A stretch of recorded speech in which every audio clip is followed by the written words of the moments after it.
గత 2000 సంవత్సరాలుగా పాశ్చాత్య నాగరికతను రూపొందించిన వ్యక్తి ఎవరైనా ఉన్నారంటే అది జీసస్ మాత్రమే. కోట్లల్లో జీసస్ కు సంబంధించిన సువార్తనలు బోధనలు వింటున్నారు. జీసస్ పేరు మీద ఎన్నో యుద్ధాలు జరిగాయి, ఎన్నో సామ్రాజ్యాలు ఏర్పడ్డాయి, అదేవిధంగా ఎన్నో సామ్రాజ్యాలు కూలిపోయాయి కూడా. మనకు జీసస్ అంటేనే అందరికీ గుర్తొచ్చేది అతను చూపించిన ప్రేమ, కరుణ, వింతలు, విడ్డూరాలు, selfless love, selfless service, neighbourhood love, ఇవన్నీ కూడా గుర్తొస్తాయి. ఇంతేకాకుండా ఒక గొర్రెల కాపరిలాగా, నక్షత్రాలను అనుసరించేవాడిగా, ఇలాంటి ఎన్నో క్లాసిక్ విషయాలు గుర్తొస్తాయి. అయితే ఇలాంటి జీసస్ జీవితంలో ఒక పెద్ద బ్రేక్ ఉంది. రేడియో సైలెన్స్ ఉంది. మనలో చాలా మంది జీసస్ గురించి పూర్తిగా తెలుసని అనుకుంటాం, కానీ నిజానికి జీసస్ గారి జీవితంలోని కొన్ని పేజీలు మనలో ఎవ్వరికీ తెలియదు. అంతేకాదు ఆ విషయాన్ని, ఆ బ్రేక్ ని, ఆ సైలెన్స్ ని ఏ పురాతన పుస్తకాల్లో గాని చరిత్రలో గాని చూడలేం. అసలు ఏంటా బ్రేక్, ఏంటా గ్యాప్? మనం చూసుకుంటే జీసస్ గారికి 12 ఏళ్ల వయసున్నప్పుడు అతని తండ్రితో కలిసి జెరూసలేంకి వెళ్తాడు. అలా జెరూసలేంకి వెళ్ళిన జీసస్ అక్కడున్న జనాభాలో తండ్రి నుంచి తప్పిపోతాడు. అక్కడ దూరంగా ఉన్న కొంతమంది పండితులు కూర్చొని ఏవో సంభాషిస్తుంటే వాళ్ళ దగ్గరికి వెళ్లి ఇతను కూడా వాళ్ళతో కమ్యూనికేట్ చేయడం, వాళ్ళు ఏవైతే టాపిక్స్ మాట్లాడుకుంటున్నారో వాటిపైన క్వశ్చన్స్ వేయడం, ఎక్స్ప్లెనేషన్ అడగడం, ఇతను కూడా ఎక్స్ప్లెనేషన్ ఇవ్వడం, ఇవన్నీ కూడా జరుగుతూ ఉన్నాయి. నిజానికి అక్కడున్నది వాళ్ళకు సంబంధించిన శాస్త్రాలు అన్ని కూడా వంట పట్టించుకొని ఉన్న పెద్ద పెద్ద స్కాలర్స్, పండితులు. అలాంటి వారి దగ్గరికి వెళ్ళి ఒక చిన్న పిల్లవాడు క్వశ్చన్ వేస్తున్నాడు. ఈవెన్ నిజం చెప్పాలంటే ఆ జీసస్ వేస్తున్న క్వశ్చన్స్ కి వాళ్ళ దగ్గర సమాధానం లేదు, వాళ్ళకి సంబంధించిన శాస్త్రాల్లో కూడా ఆన్సర్ లేదు. బట్ ఇప్పటి వరకు అంతా ఓకే. అయితే ఎప్పుడైతే జీసస్ ఆ స్కాలర్స్ దగ్గరికి వెళ్ళి వాళ్ళతో కమ్యూనికేట్ అయ్యాడో ఆ తర్వాత నుంచి సుమారు 18 సంవత్సరాలు పూర్తిగా ఏం జరిగిందో ఎవ్వరికీ తెలియదు. Complete radio silence. 18 ఏళ్ల తర్వాత, అంటే జీసస్ కి 30 ఏళ్ళు వచ్చిన తర్వాత తిరిగి మళ్ళీ అదే ప్రదేశానికి జీసస్ మళ్ళీ ప్రత్యక్షమవుతాడు.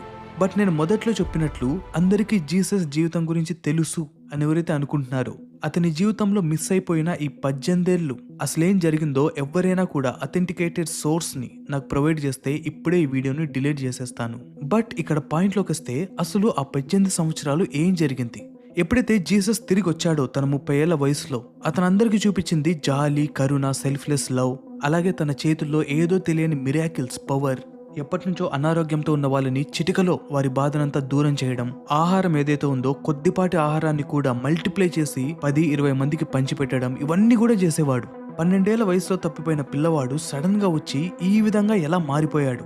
ఆ 18 సంవత్సరాలు జీసస్ గారి జీవితంలో ఏం జరిగింది అనేది చాలా అంటే చాలా ముఖ్యమైన ఘట్టం. సో ఇప్పుడే అసలైన కథ మొదలవుతుంది. అది 1887 రష్యాకు సంబంధించిన నికోలస్ నోటోవిచ్. ఇతనికి పర్వతాలు ఎక్కడం అంటే చాలా సరదా.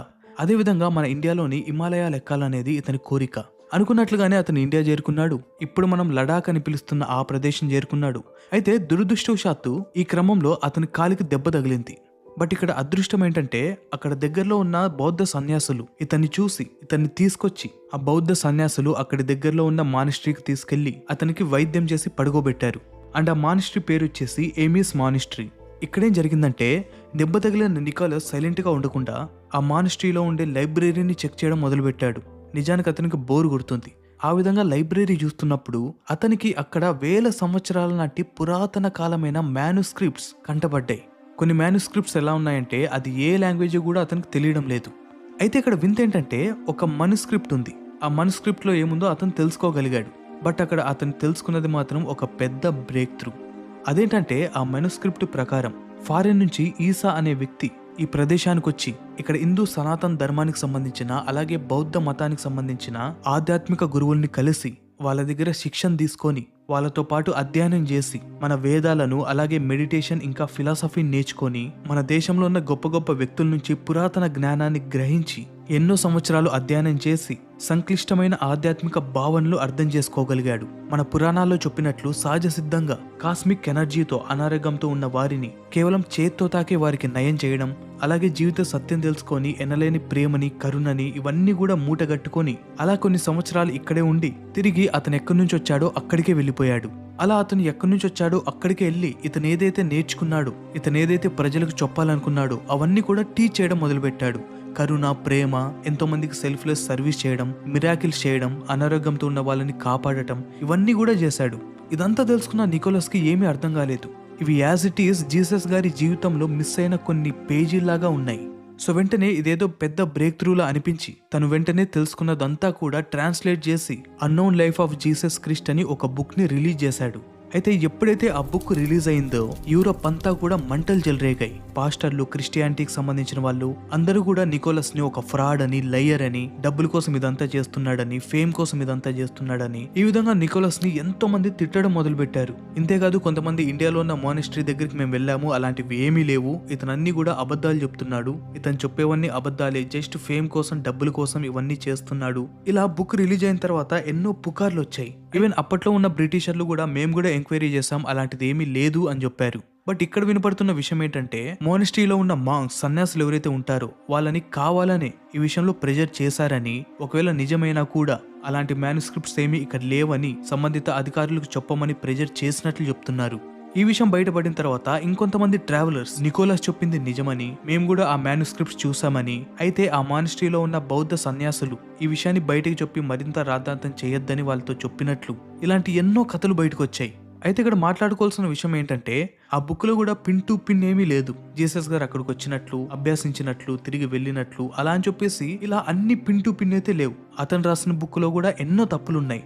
బట్ స్టిల్ అయినప్పటికీ తను ట్రాన్స్లేట్ చేసిన బుక్ ఎంతమంది ఫ్రాడ్ అని చెప్తున్నారో ఆ బుక్ ని ఎంతో మంది నమ్ముతున్నారు కూడా. ఎందుకంటే జీసస్ అంటేనే మనకేం గుర్తొస్తుంది? విపరీతమైన కరుణ, ప్రేమ, ఏకాంతంగా గడుపుతూ, సహాయం చేయాల్సిన వాళ్ళకు సహాయం చేస్తూ, బోధనలు చేస్తూ, ఈ విధంగా ఒక యోగిలాగా ఉండేవాడు. ఇంతేకాదు జీసస్ ఏదైనా విషయాన్ని కూడా చాలా సింపుల్ స్టోరీగా చెప్పేవాడు. బట్ అందులో మాత్రం చాలా లోతైన సత్యాలు ఉండేవి. సింపుల్ గా మన భాషలో ఒక యోగి ఎలా బిహేవ్ చేస్తాడో అలా చేసేవాడు. ఒక యోగి చేసేది 3 విషయాలు. 1 సరెండర్, 2 సెల్ఫ్లెస్ సర్వీస్, 3వది లవ్. జీసస్ గారి జీవితంలో చూసుకున్నా కూడా తనెప్పుడు కూడా పరమాత్ముడికి సరెండర్ అయి ఉంటాడు. ఒకరి దగ్గర ఏది ఆశించకుండా సహాయం చేసేవాడు. ఎప్పుడు కూడా తన తోటి వారిని ప్రేమించమని చెప్పేవాడు. ఇవన్నీ చూసుకుంటే మనకు సంబంధించిన, మన భారతదేశానికి సంబంధించిన, ముఖ్యంగా సనాతన ధర్మానికి సంబంధించిన అన్ని కూడా యోగి మార్గదర్శకాలే. అలాగే జీసస్ గారి గురించి మాట్లాడుకుంటే జీసస్ గారికి ఉన్న మరొక లక్షణం మిరాకిల్స్ చేయడం. ఎప్పటి నుంచో అనారోగ్యంతో ఉన్న వారిని అనారోగ్యం నుంచి విముక్తి చేయడం. అవన్నీ కూడా ఎలా వచ్చాయి? అవన్నీ కూడా సిద్ధు సన్యాసులు చేసినవే. వారికి ఉన్న కాస్మిక్ కాన్షియస్ వల్ల ఎన్నో మిరాకిల్స్ చేసేవాళ్ళు. జస్ట్ చేతి స్పర్శతో ముదిరిపోయిన అనారోగ్యాన్ని కూడా నయం చేసేవాళ్ళు. ఇక్కడ జీసస్ గారి విషయంలో చూసినా కూడా అదే జరుగుతుంది, అదే జరిగింది కూడా. ఇక్కడ ఇంకొక విషయం, జీసస్ గారు ఎప్పుడైతే అక్కడున్న స్కాలర్స్ తో మాట్లాడో లేకపోతే కమ్యూనికేట్ చేసో వాళ్ళకు ప్రశ్నలు అడుగో, ఈ విధమైన సంఘటన తన జీవితంలో జరిగిన తర్వాత నుంచే అతను కనపడకుండా వెళ్ళిపోయాడు. అతని జీవితంలో ఏం జరిగిందో ఎవ్వరికీ తెలియదు.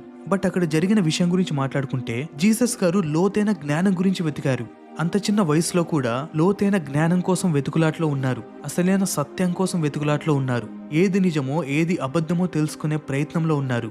సో ఇలాంటి జ్ఞాన ఆకలితో ఉన్న వ్యక్తి అక్కడ ఎవరైతే స్కాలర్స్ అని చెప్తూ ఉన్నారో వాళ్ళ దగ్గర వినపడుతున్న పై సమాధానాలు, ఎక్కడ పొంతం లేని సమాధానాలు, జ్ఞాన ఆకలితో ఉన్న జీసస్ గారికి ఏ మాత్రం మింగుడు పడలేదు. సో అప్పుడే సినిమాలోకి హిందూ సనాతన ధర్మం ఎంటర్ అవుతుంది. మన భారతదేశం, భారతీయ సనాతన జ్ఞానం, సనాతన యోగుల శక్తి, భారతీయ ఆధ్యాత్మిక గురువుల ఖ్యాతి, ఇవన్నీ కూడా ప్రపంచంలో ఏ మూలకెళ్ళినా, ఏ ప్రదేశంలోకి వెళ్ళినా ప్రతి చోట కూడా ఏదో ఒక రూపంలో నీకు దర్శనమిస్తూనే ఉంటాయి. అలాంటి ఖ్యాతి గడించిన భారతదేశం గురించి నజరత్లో జ్ఞాన ఆకలితో ఉన్న జీసస్ గారి వరకు వెళ్ళదా? వెళ్ళింది. వెళ్ళినందువల్లే 12 ఏళ్ల వయసులో ఏవీ ఆలోచించకుండా ప్రయాణాన్ని మొదలుపెట్టాడు. అలా మొదలుపెట్టి మన ఇండియా వరకు చేరుకొని ఇక్కడ ఎంతో మంది గురువుల్ని కలిసి అధ్యయనాలు చేసి అప్పటికే సత్య అన్వేషణలో ఉన్న జీసస్ కి సత్య మార్గమే కనబడింది. సత్య బోధన చేసే వాళ్లే కనబడ్డారు. హిందూ సనాతన ధర్మ రూపంలో, అలాగే బౌద్ధ సన్యాసుల మెడిటేషన్ ఇంకా ఫిలాసఫీ రూపంలో. సో ఈ విధంగా జీసస్ గారి జీవితంలో కనపడని పేజీలు ఏవైతే ఉన్నాయో ఆ పేజీల గురించి ఈ విధంగా ఎన్నో కథలున్నాయి. నమ్మే వాళ్ళు ఉన్నారు, నమ్మని వాళ్ళు ఉన్నారు, నిజమని చెప్పేవాళ్ళు ఉన్నారు, అబద్ధమని కాళ్ళతో తన్నే వాళ్ళు ఉన్నారు. బట్ కథలో ఇక్కడే అసలైన ట్విస్ట్ ఉంది. అదేంటంటే మన ఇండియాలోని శ్రీనగర్లో కాశ్మీర్ దగ్గర రోజా బల్ అని పిలువబడే ఒక పురాతన సమాధి ఉంది. ఈ సమాధి గురించి ఎవ్వరికీ తెలియకపోవచ్చు. బట్ అక్కడి లోకల్స్ అడిగితే తెలుస్తుంది ఆ సమాధి ఎవరిది అని. ఆ సమాధి గురించి మాట్లాడుకుంటే ఆ సమాధి యూస్ అజఫ్ అనే వ్యక్తిదని, అతను ఫారెన్ కి సంబంధించిన ప్రాఫెట్ అని, అంటే ప్రవక్త అని. అతను కరుణ, ప్రేమ ఈ విధంగా అక్కడున్న వారికి పంచి అక్కడున్న లోకల్స్ తో ప్రశాంతంగా జీవితాన్ని గడిపి తన వృద్ధాప్యంలో చనిపోయాడని చెప్తున్నారు. అయితే ఇక్కడ అది కాదు ట్విస్ట్. ఇక్కడ అసలైన ట్విస్ట్ ఏంటంటే అతని ఫుట్ ప్రింట్స్ సంబంధించిన గుర్తులు ఏవైతే ఉన్నాయో ఆ గుర్తుల్లో సిలువ వేసిన జీసస్ గారి పాదాలు ఎలా ఉంటాయో అచ్చు అదే విధంగా ఉన్నాయి. నెయిల్ మార్క్స్ మనం చూడొచ్చు. ఎంతో మంది ఏమని నమ్ముతున్నారంటే ఆ ప్రాఫిట్ ఎవరో కాదు, స్వయానా జీసస్. వాళ్ళు చెప్తున్న స్టోరీ ప్రకారం ఎప్పుడైతే జీసస్ కి సిలువ వేశారు అప్పుడు జీసస్ గారు చనిపోలేదని తను అభ్యసించిన యోగా శిక్షణలో నేచురల్ గా కొద్దిసేపటి వరకు శ్వాసను ఆపి సిలువ వేయడానికి వచ్చిన వాళ్ళు వెళ్లిపోయే వరకు అలాగే ఉండి తన శిష్యుల ద్వారా లేకపోతే తనకు సంబంధించిన వ్యక్తుల ద్వారా అతను అక్కడి నుంచి బయటపడి అలా చివరగా తనకు సంబంధించిన వాళ్ళు ఇంకా మిగతా శిష్యులను కలిసి తాను వెళ్లిపోతున్నట్లుగా చెప్పి అక్కడి నుంచి తిరిగి తను ఎక్కడైతే సత్యాన్ని తెలుసుకున్నాడు, ఏ గురువుల దగ్గర అధ్యయనం చేశాడు, తిరిగి అక్కడికే చేరుకొని తన శేష జీవితాన్ని పీస్ఫుల్ గా గడిపాడని చెప్తున్నారు. ఈవెన్ కొంతమంది జీసస్ అక్కడే కాశ్మీర్ లో పెళ్లి కూడా చేసుకుని ఉండొచ్చని, పిల్లలు కూడా ఉండవచ్చని, ప్రశాంతమైన జీవితం గడిపి చివరకు మిగతా మనుషుల్లాగానే అతను కూడా శరీరాన్ని వదిలి వెళ్లిపోయాడని చెప్తున్నారు. ఎప్పుడైతే అతను చనిపోయాడో ఒక ఆధ్యాత్మిక గురువుగా అతన్ని ఖననం చేయడం జరిగింది. అదే ఇప్పుడు మనం చూస్తున్న రోజా బల్బ్ పురాతన సమాధి.